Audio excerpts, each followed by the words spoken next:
All right, welcome back to Michelle and Mikki's Performance Playbook. We are back today, and I'll just kick it off with a question that I had from one of my athletes that's in our build to Boston, the Boston Marathon coming up. And the comment in Training Peaks was, coach, so that run felt great, but I'm a little concerned, like, shouldn't we be going by distance instead of time at this point?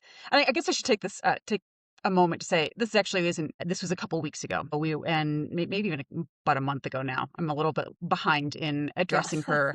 I answered her question in Training Peaks, but we thought we would discuss this on the podcast because it comes up pretty frequently for me, at least, in terms of should you go by distance or should you go by time, and what are the differences, and when should you use which one, right? And what are the benefits and the costs to both of these methods? I remember when I trained for my very first marathon in this was probably in '99, I think, or 2000. My first marathon was Chicago, and I was in college, and I downloaded probably like a Hal Higdon, right? Like training for your hmm first marathon, all distance based, right? Like a lot of the standard.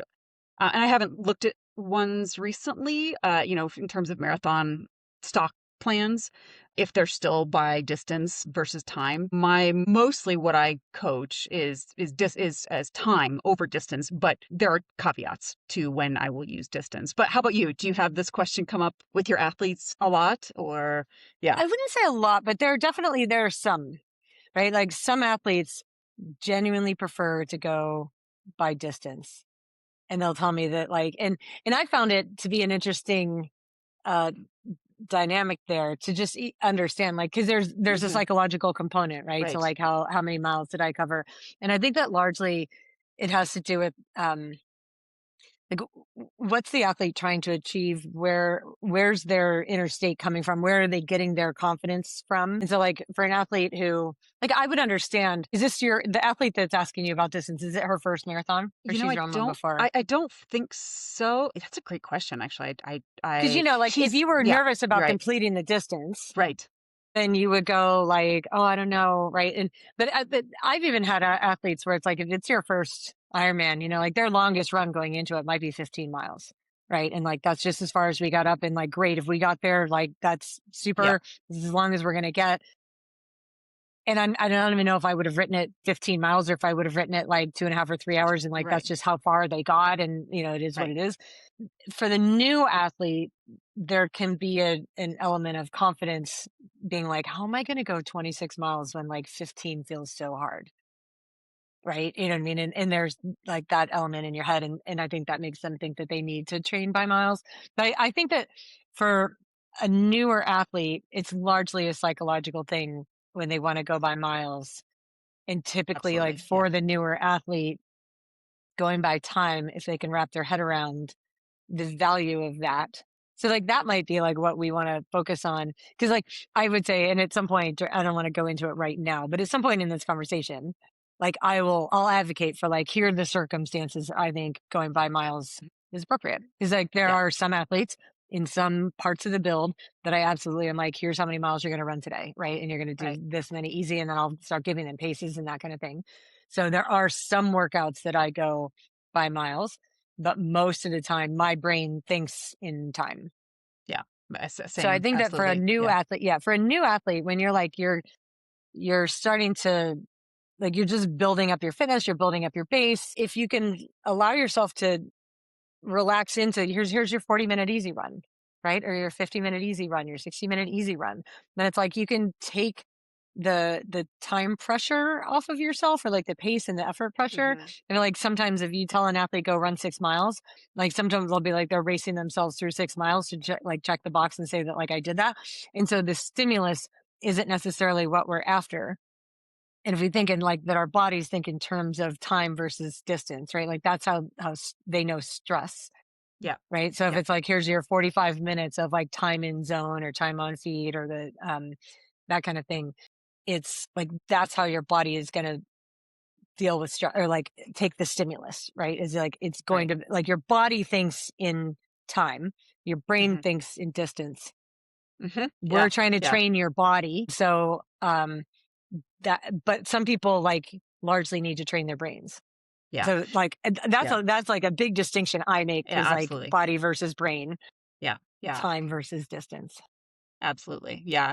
And for a little more information, this athlete, I'm pretty sure it's not her first marathon. And this was going to be a little bit of a stretch given that she's got some other things on her plate that are higher priority, in addition to the fact that she's running with her father. And so there is sort of this, it's a completion exercise, right? It's going to be a completion race. It's not her big A race. It's not her big focus. And so there is some stress of like, am I going to be ready?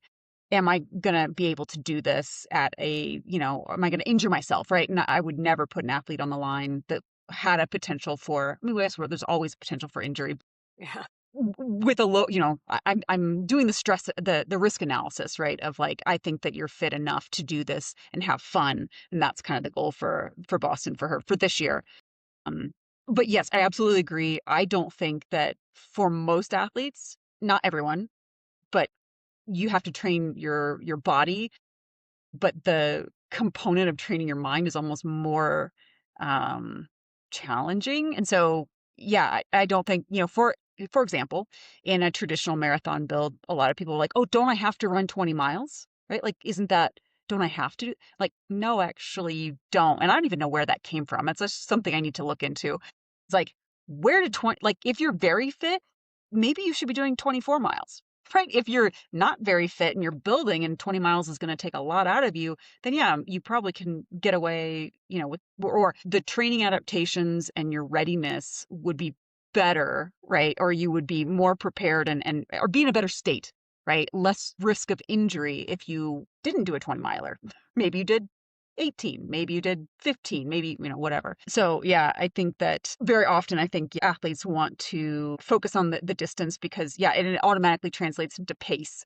So for me, the reason I don't primarily use distance is I think it more often than not, it's too much stress on the body because I'm either not predicting the conditions they're running in, I'm not predicting the terrain. So 6 miles in where I live is very different from 6 miles in the flats of Indiana. And even though I'm more adapted to where I live in the hills and the altitude, right? Like it's a different stress component if I'm running a hilly terrain versus flat terrain, where regardless of elevation, if it's very hot, right? Like, I say, oh, yeah, I want you to do 6 miles. And if you're doing it appropriately in the right zones, but it's 90 degrees or 100 degrees, it'd be better if you just ran an hour at whatever efforts, right? And then the real pitfall is when they're adding, well, 6 miles is what coach told me to do. And my normal easy pace is 9-minute miles, but it's 90 degrees out. I should still be able to do 9-minute miles, right? So then they're adding, okay, I have to run 6 miles. I have to run at 9-minute pace. And I don't care.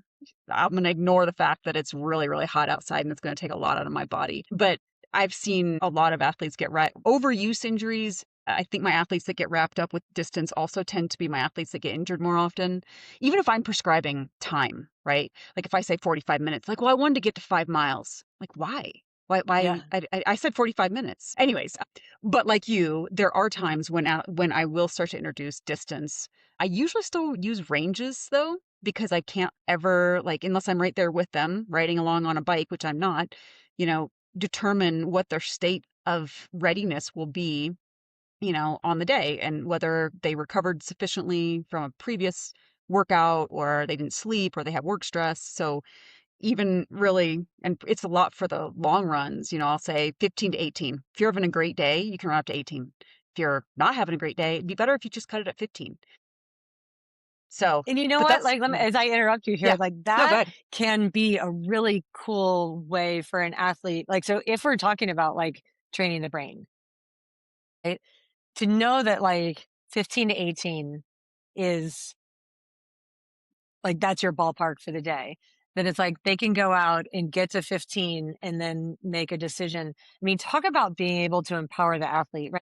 Ultimately our job is like help the athletes learn about themselves, like improve their fitness and that kind of thing. And so it's not a matter of like, oh, we're trying to control you and tell you exactly like what you can and can't do. It's more of like we're trying to guide you and help you understand, like the feelings are like this is like the how something should feel, and like we don't know how you're going to feel on the day. We don't know how humid it's going to be outside today. Like we don't know how much stress you had last night or this morning or how well you slept last night or what you ate for dinner or whatever, right? Right. So like there's so many factors that impact how they feel. And so it can be the case that like if you tell an athlete like run 18 miles and they only get to 15, they feel like they've failed. Right. Right. And that can be like lasting, right? You take it with you and you're like, "Oh, I failed. Mhm. I didn't even make that, blah, blah, blah." But like if they know that 15 like checked a box, then they can finish a workout and still like finish and feel like, okay, like I did the thing, like I feel good about myself. But knowing that there's that option, like, I mean, I guess like I say that because like I do that to myself a lot with not necessarily running anymore, but with swimming and biking. I'll be Mhm. like, I'm going to swim at least 3K.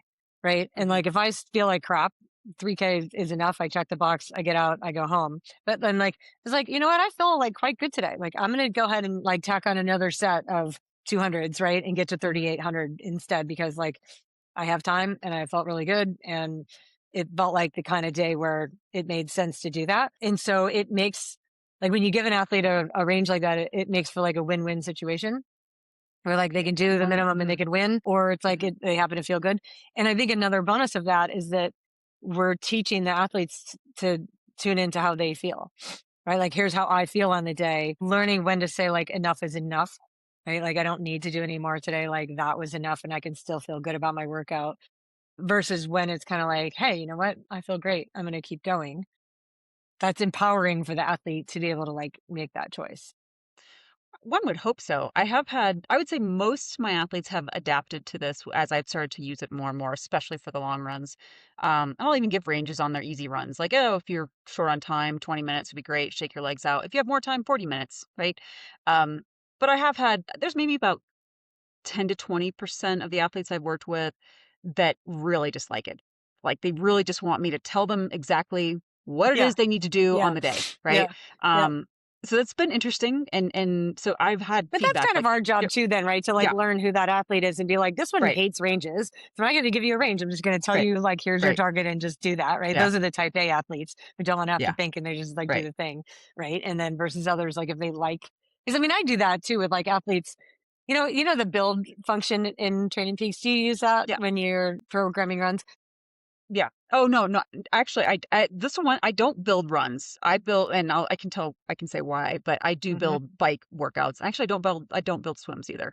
So Yeah, I maybe don't I'm a build little old swims. school. Yeah, I don't build swims, but I build most bike rides. Even if I think they're going to do them outside, I'll build the bike ride, like just so it's like you can get a visual on it. You can see like this mm, is the watt range, that would be appropriate if you're outside. But also, I think I always write if this is outside, just stick with the spirit of it. right, Do the right, best you can, given the terrain and right, right, conditions right. and all that kind of thing. With the runs, I'm kind of like 50-50 on whether or not I build them. And it just depends on the athlete. It depends on like the athlete's terrain and it's Mhm, mostly because mhm, like and so some athletes really like the built out runs, right? Like where it mhm, shows up on their watch and then the intervals and some of them do a fantastic job. And like they literally, it's like you look at the file and you're like that, it just looks perfect. Like, great job. mhm. It live in a really hilly neighborhood, so like to have a run that is all built out and telling me what pace to go, like, I had a coach that did it for me one time, and I'm like, "This drives me insane," right? Because, like, Yeah, I'm at this point and I'm supposed to be running this certain pace, but, like, now I'm at a part of my route that's going uphill or whatever, and so, like, I didn't and I get it, but, like, in reality, then, of course, like, you adjust your pace for the terrain, and, like, my logical brain totally understands that, but if I have a workout that's calling for, like, "Here's the pace you're supposed to hit," and I'm on an uphill section of road, like, it drives me nuts, and so when I know that my athlete lives in a hilly neighborhood, I commonly like won't build a run for them. If I know that they live in a flat place, then sometimes I will. And a lot of times, if I have like a newer athlete, I'll build the runs out in the beginning and then just say, "Hey, let me know if you like this function. And if you like it." There's some athletes, like if the athletes that are like a slave to their watches and they really like all mhm, of that. Because the thing is, you can still write in like the pace zones. And even every time I'm building out a run for an athlete, I again go in and totally change the percentages so that the pace like range is what I want it to be. So I just yeah, keep yeah, right, fiddling right. with You just like the keep yeah, percentages yeah. until the range is like, that's the range I want you to be running in. And usually it's pretty broad. You know what I mean? Like there's 45 seconds of Of space in range. there, Yeah, which yeah, is a yeah. pretty broad range. And some of my athletes like love the built out runs and some of them hate them. And so I'm like, I just take it as like it's my job to figure that out, right? And if you like it or not, then like I'll build them or I won't. Yeah, but I yeah, think definitely not for yeah. athletes who live in a hilly place. So like, what's your thinking? Is it because of hills, or like, do you have another reason that you don't build runs? Well, 80% of my runs are around math, right? Like math heart rate. And But you so can build them by heart rate, right? I Like you can go can. in when you're building them, you can say, I'm going by time or distance, like I'm going by pace or heart rate, right? So you can kind of like finagle that and be like, here's the heart rate that I want you to, run in. It's And then, true. And but they don't offer I mean, it's based on max heart rate. So I do need to have I make sure that their kind of heart rate zones are set up and then there's a lot of tweaking that's involved. I if I were to build no, I mean, as a rule I don't. I think that running by feel is more important. But I'm not opposed if athletes want to take my and I write out specific, I write out track work but it's all written old school style. And I tell athletes if they want to build it for their watch, they are more than welcome to and have at it. it's so funny because I've had athletes like build it out too. So like I won't like if it's a newer athlete and they're like tech savvy or whatever and they like to build it out. Like it's so funny. This is my own issue. So I'm like I'll feel kind of guilty like if they build the like if I just wrote it in Yeah. and then I see that they like built it out because like when it comes back then the file's built out and I'm like I didn't build that out. I'm like oh he built that out. Hmm. It's Hmm. it's boy it's guys that build it out. Really. I've never had a female build out the workout on her watch, but I have had the men that I coach will build their workouts. I don't know if that's like a I mental don't thing or not. I had one female build out initially because she stopped coaching with me and then she hired a new coach and they built everything out and she really said she liked it. So I was like, well, that's great. Like if you like it, that's fine, but this is how I coach, it is what it is, right? Like I'm not going to change I'm open to some flexibility or like I'm open to different dynamics sometimes, but I don't know. For me, like I don't build swims, I don't build runs. Yeah. What is it Anyway, that you don't like? I'm but curious, like what you don't like about it. I think it puts more pressure on people to meet some expectation when I really just want them. I think most people run too hard. That's my 2 cents. And so if I have an athlete that really can run by math without looking at their watch, they are totally ingrained, they have a good run form, they're not ever injured, then I might consider it. But that's not most of my athletes. I have one that I might have put her in that category right now, but she's not. She's not right now. In the past, I would probably say, we could do that. I just think it removes them from being present in Yeah. their workout. And this is probably some of my own annoyance because I have all notifications off my watch. I don't upload anything to my watches when I'm running. I have it in my head, like what if I'm supposed to do 12 by 400, like I'm not going to forget that. I know what the recovery is. Like I don't need my watch beeping at me telling me it's time to go, right? Um, Yeah. so, you know, and maybe it's just the way, Lucho coach, like he's a fantastic runner and he never built bike workouts, right? Like if I built my own bike workouts if I wanted to upload them to Zwift or something, but it was all always written and they were detailed, so I don't know, maybe it's just, I'm just a curmudgeon old school. It's old school. Yeah. So I might consider doing it for heart rate. But again, I just feel that there's this over reliance on the device. And I think with running, maybe I could use it to slow people down, but then I think that's also Yeah. annoying, you know? Well, this is my I don't experience. know. Let me share my Yeah, experience with like when you're building out runs for athletes. I mean, if their threshold is set appropriately, most of them are not. almost every time it shows like how slow they should be running, Yeah. right? For warm up. So even when you just like when like the build out the workout builder or whatever, and you pull the workout or the warm up box down, right? And then it shows like it's usually like 70 to 80%, right? Like of their threshold pace.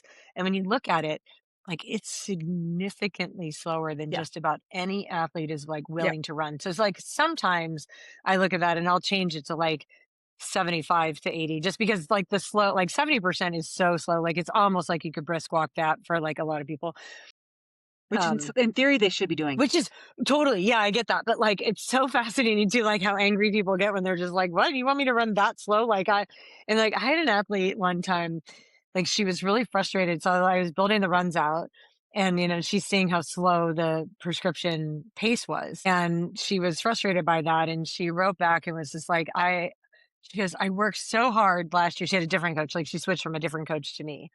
And she's like, I worked so hard at getting my run like to a faster level last year. And she goes, this feels like, taking a giant step back. But also, like, I can see her heart rate. I feel like she should not be running any Yeah. faster than she's running, right? You know what I mean? Like, so Yeah. it's like this Yeah. setting this base is so important. If you like, I am on your side. I want you to run better later. And so, like, slowing it down now, like, I promise you, if you want to run faster later, like, building this first and like doing this, like, is the way. But I did take that feedback into consideration, like, of course, right? I mean, like, I want my athletes to feel good about what they're doing. So I was like, well, let's compromise on this, right? Like, we'll like keep your easy runs here and just keep putting the time in there because you're going to benefit from that. And then like we'll start bringing more like legit like interval workouts in, right? You know, Mhm. so instead of just strides, you know, then we'll increase this and start doing more. I'm not kidding. Like within 2 weeks, she's injured to the point where she Yeah. like can't run. Yeah. And I was like, like, right. I think she's like desperate to run faster. So then I'm like, okay, you know, what I mean, kind of like, I don't want to say against my better judgment, but like I wouldn't have had she not said to me like, I want to do more. Like I'm eager to do more. I just would have Mhm. kept her on the path that like I wanted to keep Mhm. her on. But she said she wanted to do more, and so I started bringing interval workouts in, and now she can't run. So like now we've moved all of her runs like to the elliptical or whatever while she's working out, Right. whatever she's having. And I'm like, that was a lesson for me, you know, to remember Oh, like, okay, it's like it's yeah. it's a tough balance, right? For a It coach to be is. like I'm gonna be a hard ass and like stick to my thing when, especially as an athlete, like I don't know her that well, you know what I mean? Like she Mhm. like apparently with the coach she had before, like she was running significantly harder and more than she was running with me. So I thought maybe there's something that like I don't know about her yet. So like, Mhm. okay, like Mhm. let's try this. But then like she comes up injured. So Yeah. It's not I don't know. I mean, I think poor luck, but it's also I mean, I've introducing intensity for most athletes is dicey, you know, it's just it's risky. I know there are some coaches out there and athletes that thrive on it, say they thrive on it, but I do think there's a well, I love probability and statistics, right? Like, I'm sorry, like the more intensity you do, and if you're not, if you're like, oh, I can do it, I can, you know, and but you don't have a few down weeks where you're not recovering, where you're not fueling well, where you know, I mean, it just you have to be on top of everything all the time if you're going to add in a lot of intensity, and if you let anything like your recovery fail, right, or a little niggle get too out of hand, like boom, you're done, and you're injured, and you're not running for however long. And so I mhm, feel, well, and I don't know, maybe this is where, you know, my experience is like get very fit, do the thing over and over and over again, very easy for a long time, right? And then you can start to dabble in a little bit of intensity here and there with sufficient recovery. And, you know, it's just it's maybe not as sexy, right? Because it's, you know, we glorify the track work. At least the social media does, and that's what people think they need, but really what they need is like consistency, easy running, working on form, right? Like, or your mobility, I even said, like, I think it's a mindset thing, right? Like, just enjoying running for running. Doesn't matter how fast you go, how slow you go.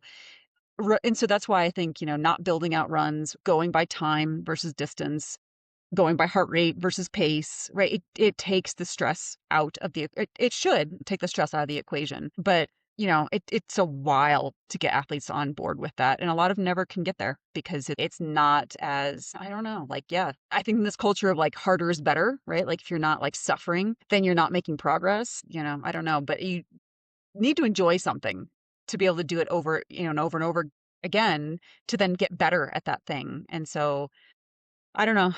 Yeah, I don't remember what I was going to say there. Other than, you know, I think there's a lot of judgment around, especially running, right? And like their paces. And for some reason, 10-minute miles is like if they're above a 10-minute mile, they're shit. And if they're below, they're somehow amazing. I don't know where that came from. And thresholds, by the way, like and I try to adjust my athletes' thresholds because those should be adjusted probably nearly weekly, right? Like if you're carrying a huge amount of fatigue, like you're all out 10K, which is what Training Peaks bases a lot of their zones on, right? Or your threshold is the hardest you can go for an hour. So for a lot of people that works out to like, what's your 10K pace? You know, mhm. about an hour, maybe it's a little bit, maybe it's 7 miles, right? Whatever.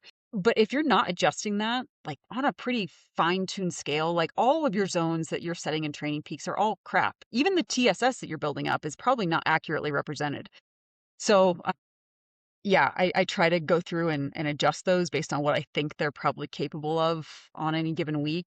And I always let them know, like, hey, I've dropped it or I've upped it or I've But then my athletes they don't want to test, right? But they want to go off of their zones and their paces and their metrics. I'm like, well, I don't know what we're literally pulling this out of thin air versus like we could just go a little bit by feel and heart rate and, and yes, eventually, right? If we have had a good, so let's, the alternative, right? Like when do you start using distances or paces, right? For me, it's when we've had a very solid build, right? And we're up to a effort, we're running consistently, and this is primarily for the run, right? Like we're running consistently, we're not injured, we're dabbling in, well, we're doing strides and we're dabbling in maybe a little bit of race pace, maybe not too much above race pace because it's pretty taxing on the body. And so it depends on the athlete whether we're going above and beyond or what the race is. Let's say, for example, marathon, if we've gotten through that, 3 or 4 months and we're at, I don't know, like we're doing two.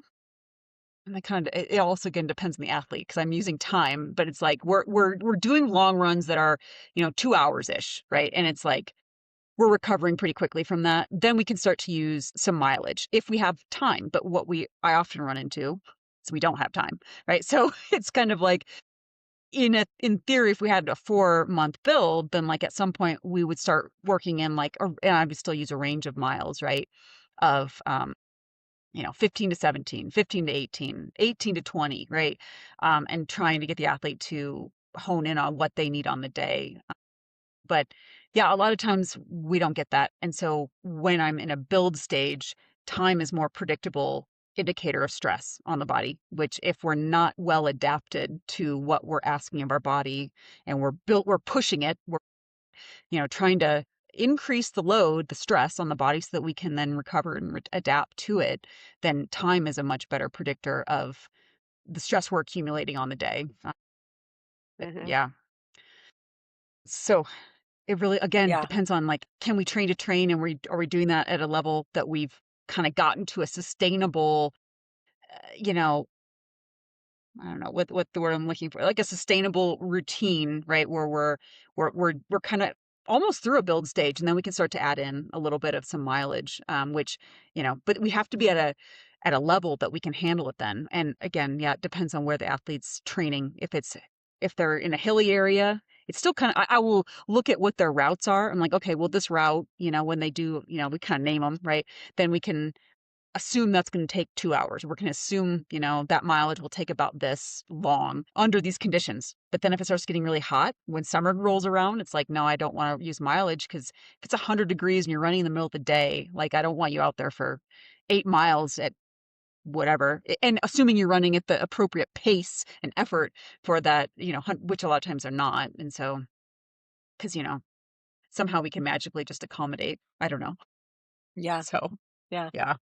I tend to write, I Yeah. think like, I mean, this is actually a really good conversation for me too, because I'm like, how do I actually think about this? Like when I'm sitting down to write people's schedules. And I think that my default is to always write by time. Right? Like that's my default. Like it's time based across the board. And so, and even when we're doing intervals, right? 5 times 3 minutes, 5 times 4 minutes, 6 times 4 minutes, 8 times 3 minutes, like whatever the interval is, Hmm. that I'm giving them. And there's like, and that encompasses like however long, if you're uphill or downhill, like you might be covering more distance or less distance or whatever, but it's like the time, that we're looking at. And I would say that my brain works in that way too. Is it's like, well, if I'm like if we're looking for like a VO2 session versus like, an extended threshold session and how long, I think in those time frames, like 3 to 5 minutes, Hmm. right? Like there's where you Yeah. might get like your VO2 stimulus versus I'm Right. going to look in from like, maybe 8 to 12 or 20 minutes, depending on like Hmm. if we're going for a threshold stimulus. So like I don't Hmm. know how far you're going to go in that time frame, but like Right. 8 to 20 minutes in my head is like that's how we attack the physiology that we are aiming to stimulate with this workout. But that said, I'm thinking there are times when I write in terms of miles and like, okay, when do I do that?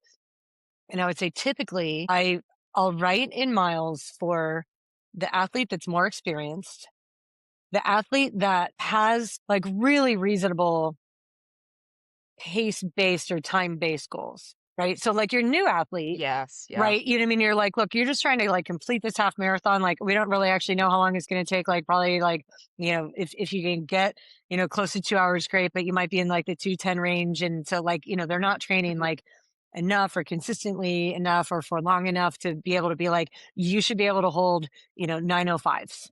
Right. Or like I can like you've done enough training that I can predict exactly what pace you're going to be able to do because you're so consistent, you're so predictable that like we can start to nail that.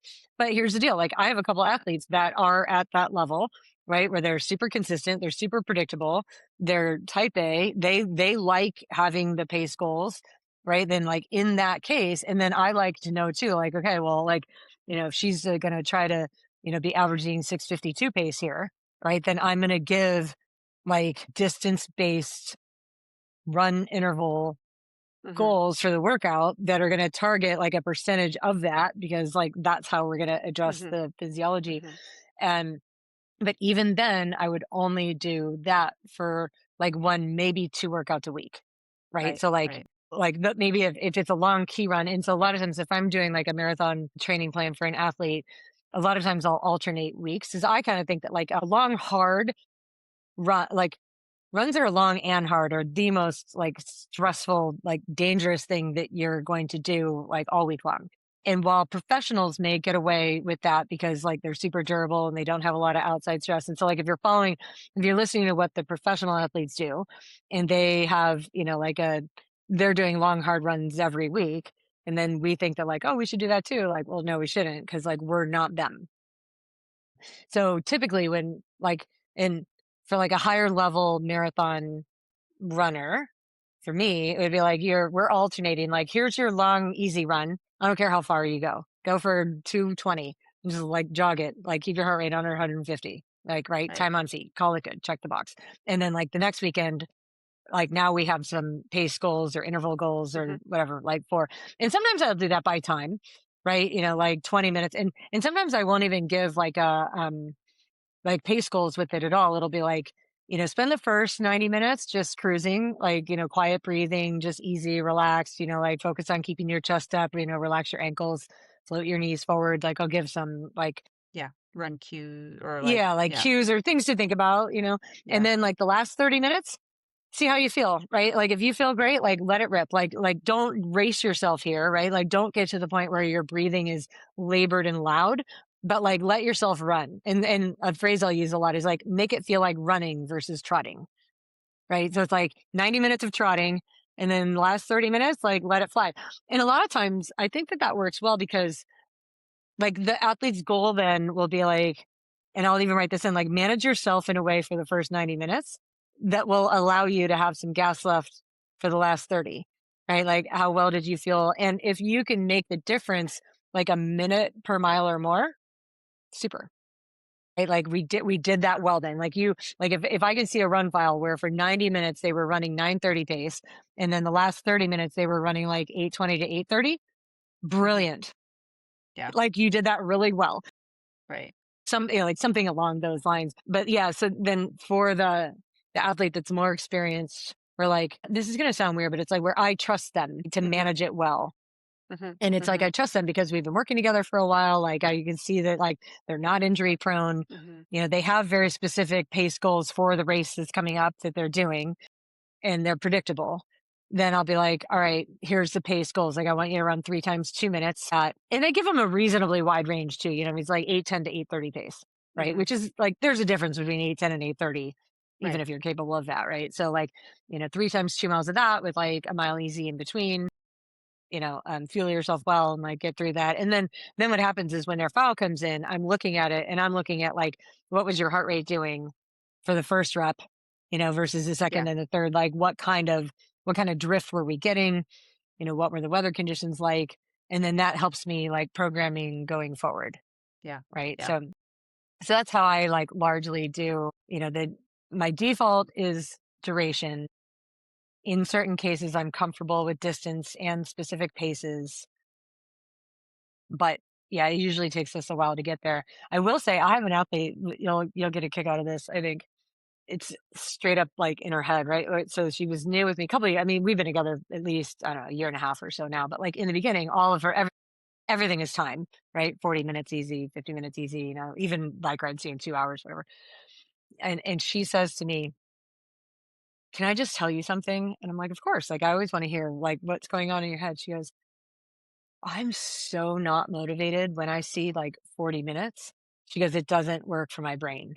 Like I'm not motivated by that. And so she was like skipping her workouts because like she could not wrap, and she's an older lady too, right? Like this is, she's in her 60s. Like, so she likes training by miles.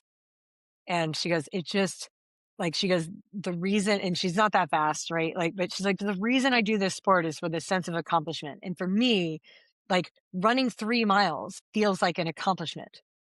Running 40 minutes doesn't feel like an accomplishment.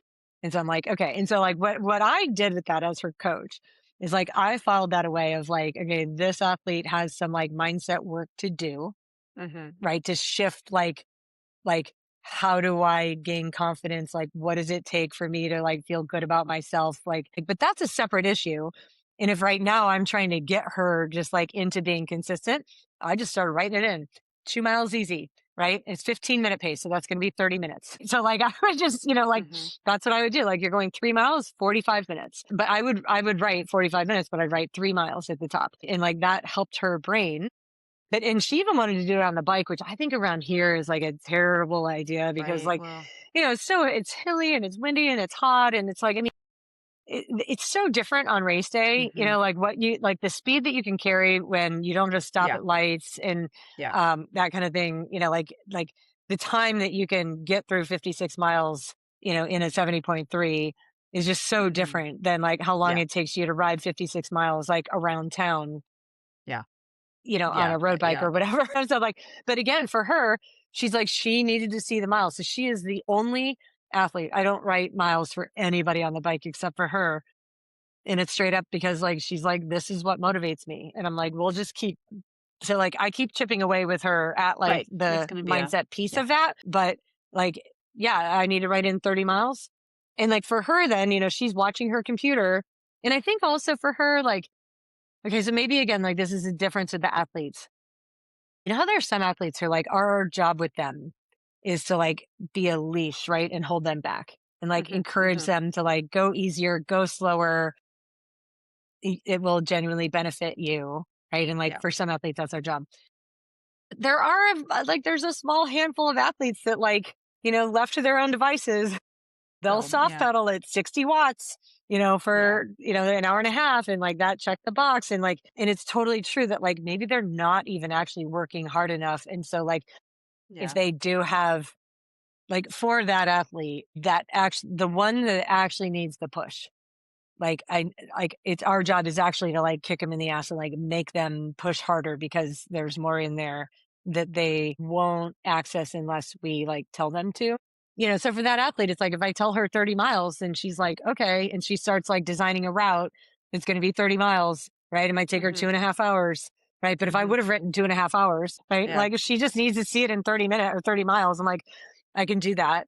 And so like in that specific case, I write miles. And then of Hmm. course for swimming, which is interesting. So like open water swimming, I always write by time, but in the pool, like I'm always writing by distance, It's true. Yeah. right? Well, yeah. I think I've I had some always write by athletes. distance in the pool, Yeah. always. But in open water, it's almost always like, here's how long time wise. Yeah.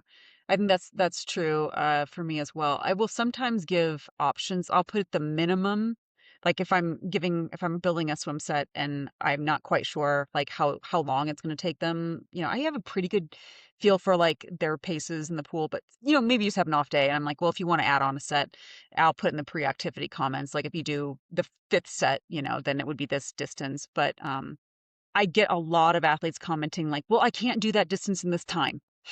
And so then I have to write time as an estimate, right? Like, Yeah. but if you're short on time, like you only got 30 minutes to swim, go swim for 30 minutes. Like that's better than not swimming at all, right? So there's you gotta, I can't manage all the ins and outs of the life of your life, but yeah, do what you can in the time you are given. And if you have to cut things down a bit, then do it. Um, but yeah, no, I swim is, and so for me, like maybe it's my track. I have some athletes that will go to the track and they like the track. And so I will write track workouts for them. Very rarely am I in, if I'm writing track workouts, I'm not usually putting in paces. I sometimes I do. A lot of times I'll put by feel, right? Like I want this to be at like what, 4 by 400 at what you think you could hold for a mile. all out, right? So it's like 400, not you're not doing 400s all. Sometimes I will say 400s all out, right? But it's kind of like, or I want you to do half mile repeats at 5K effort, and so whatever that effort feels like on the day. For some of my athletes, I will give more refined paces, but I have a lot of athletes though that don't like the track or don't want to go to the track. And so then it's always time based. It's like go out, find a flat stretch of road, do these intervals at the, threshold VO2 efforts. I also will give math tests, right? So I was thinking in my head, like, when do I use time? When do I use distance? Oh, it's for math. Like if you are staying at a steady heart rate, whatever your math heart rate is, I'll say, a three-mile math test or a 6-mile math test. So in that regard, I do use mileage as well. But and similar on the bike, I might, as we get closer to Ironman or 70.3, I might start to give again ranges, but usually within those ranges, that's still like 3 by 30 minutes at this effort or three. But within that, I want you to get around 40 miles, 40 to 50 miles, right? Or something like that. But yeah, I think given terrain conditions, wind, I mean, especially in Hawaii, yeah, I would hardly ever probably use distance. I never, for me, even in yeah, I think there was a couple of rides. If I went down to the plains into Boulder, if it was like 100 miles, I mean, I've done 100 miles in the mountains and it takes 8 hours. 7 hours. Yeah. Look, I mean, it's, and I race pretty well, right? Like going off of time, right? And so it's not Mhm. like, because a lot of times the race venue, I mean, other than Whistler, Tahoe, those were the two courses that I did. Did you ever do Whistler? Like the No, I Ironman did Whistler? Penticton, but not You did Whistler. Penticton, yeah. Hilly courses, right? And so those were the only two courses that I really felt like I was appropriately trained for given where I lived because I climb all the time, right? And now most Ironman courses, they are specifically targeting flat and fast because athletes don't want to climb. They don't want to go slow. So other than Nice, right, is still a very Nice and Lanzarote, I think is pretty challenging course. But anyways, I Yeah. digress.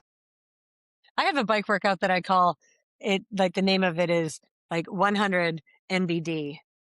And like the way that it's like NBD meaning like no big deal. And in the goal for that, again, it's more mental. So like when we talked about like training by time, is physical and training by distance is mental. And I think I just write in there, it's just like the goal with this is to start wrapping your head around 100 miles being no big Mhm. deal. Right. Because like at first, Right. like if you haven't ridden 100 miles, like it Yeah. is a really big deal, like mentally Yeah. and physically. Like mentally, it's a big, it feels like a big accomplishment.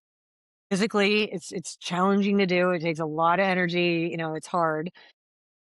But like if you're going to be competitive in an Ironman, riding a bike for 100 miles cannot be Right. like this A massive thing that huge you're right. afraid of, right? Right. Like if you're Yeah. afraid of 100 miles, then like Ironman's going to be a really long, hard, kind of Yeah. scary day.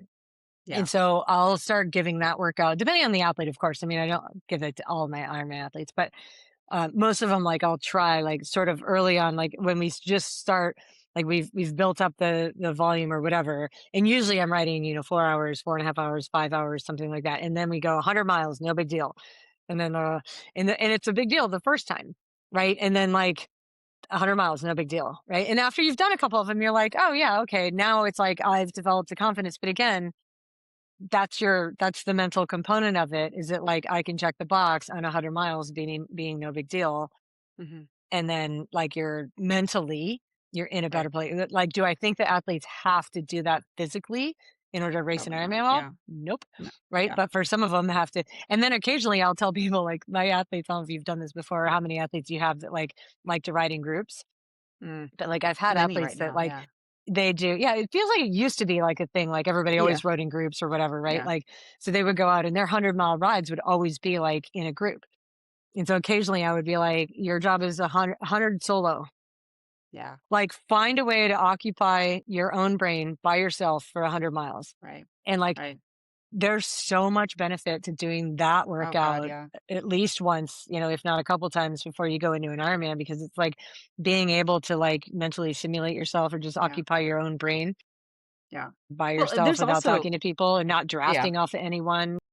There's the combo of either being forced to ride above what you are going to be riding on race Mhm, day, very real in mhm, group rides, or coasting, right? So it's like instead of mhm. just getting in that nice zone 2, like metabolic work, right? Where you're just building the aerobic base, like you're up in zone 3, then you're coasting. And that's Mhm. not, you can build fitness that way for sure. But, Mhm. in terms of, yeah, simulating race day, like not as good. And then, yeah, I think there's, I absolutely the mental component. Now, what's interesting is I never did group rides. I rode occasionally when I was an early Ironman athlete with a buddy or two for like what felt like safety, right? Like we'd meet up. We were never at the same effort. We were never riding together, right? Because we had intervals and this and that. We were just different ability levels. But we'd meet up at the coffee shop or something. But I think, and from my own, like I'm a hermit, right? So I didn't want to.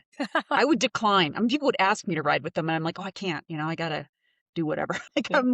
I'm out on my bike and I'd see them. I'm like, oh God, there they are. Like I have to like Yeah. hide, like don't look at me, She right? said she wasn't writing it, and there she is. Yeah, damn it.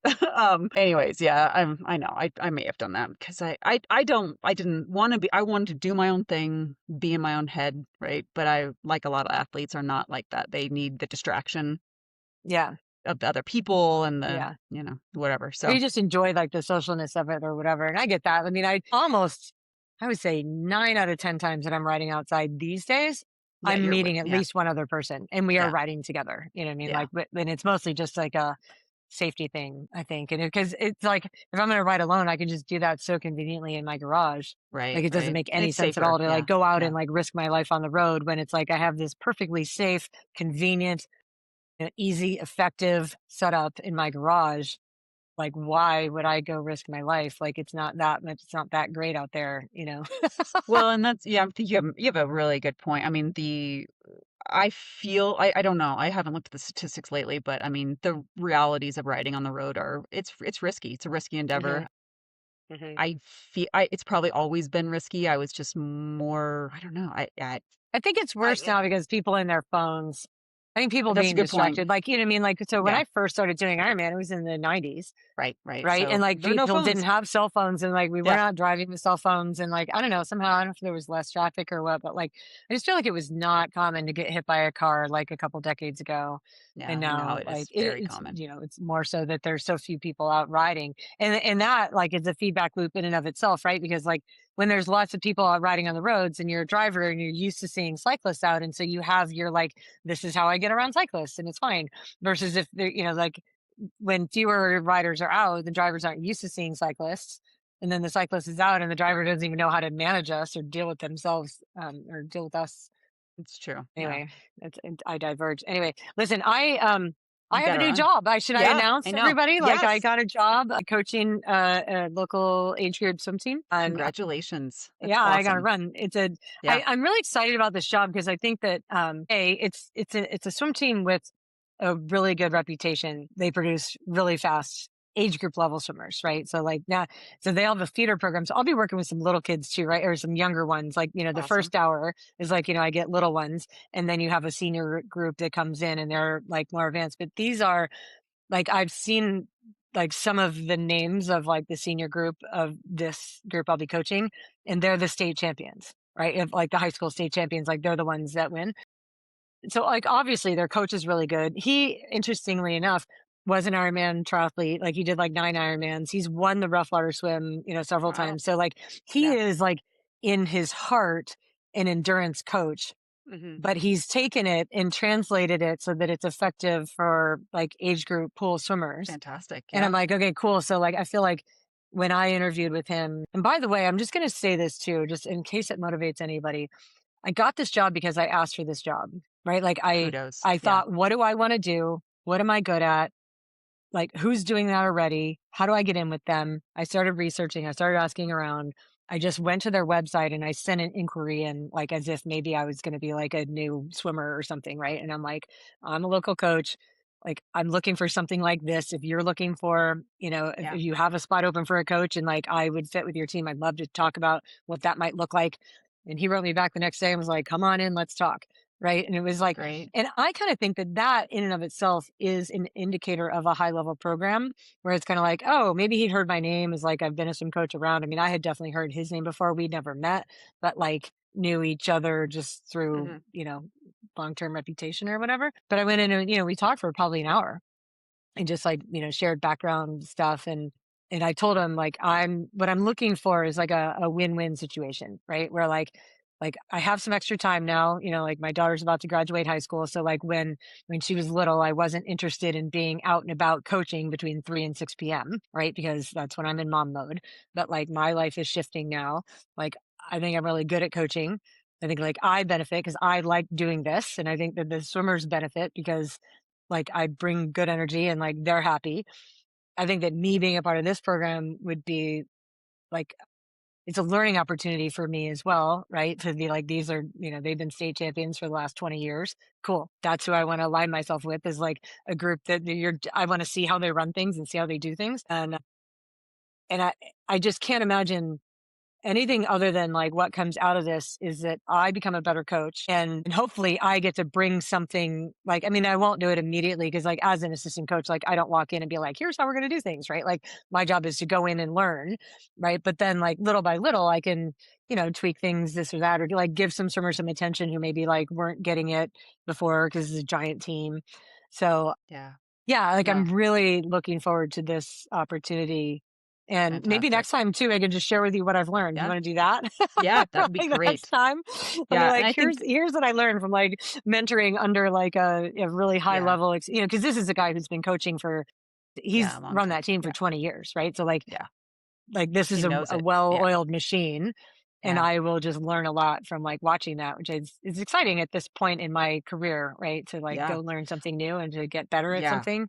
It's cool. To learn, it's I think it's good for your brain, right? Like it keeps learning and being curious and wanting to learn more is the thing that keeps us going into advanced ages, right? Like our brains, well, I guess there's maybe some shifts happen in like in terms of like how quickly we learn or like what information we retain, but I think overall like it keeps us young, right? To have that curiosity and that drive to learn. And I think it's fantastic. Like you don't get what you don't ask for, right? And so if you want something, you gotta, put yourself out there, ask for it, take the Hmm. initiative. The worst thing that can happen is they say no, right? Like, but you for sure will get turned down if you don't even put your name in the bucket. So Yeah, totally. Yeah. Yeah, yeah, yeah. And good. I Yeah. think that's the other point is that like don't always just wait for a job opening to come up. Like Yeah. find the company or group that you want to work for and like stalk their website and Yeah. and it might even be like create a position for yourself within that company. Yeah. Right? Like here's a need you didn't even know that you That had, you but here's what I can do and right. here's how I can fill it again. Maybe you get turned down, but yeah, I've done this a couple times in my life where I've been like, here's something I could do that would make your business better, Hmm. and they're like, oh, Yeah. you know what, you're right. We didn't even think about that, but this could be a good thing. So Yeah. anyway, I appreciate his open mind. And so, yeah, Well, good I'll luck share and with have you like, fun. yeah, what we Yeah. learn next Would time. love that sounds great. Okay. Good Okay. luck, Michelle. We'll talk soon. Thanks. Bye.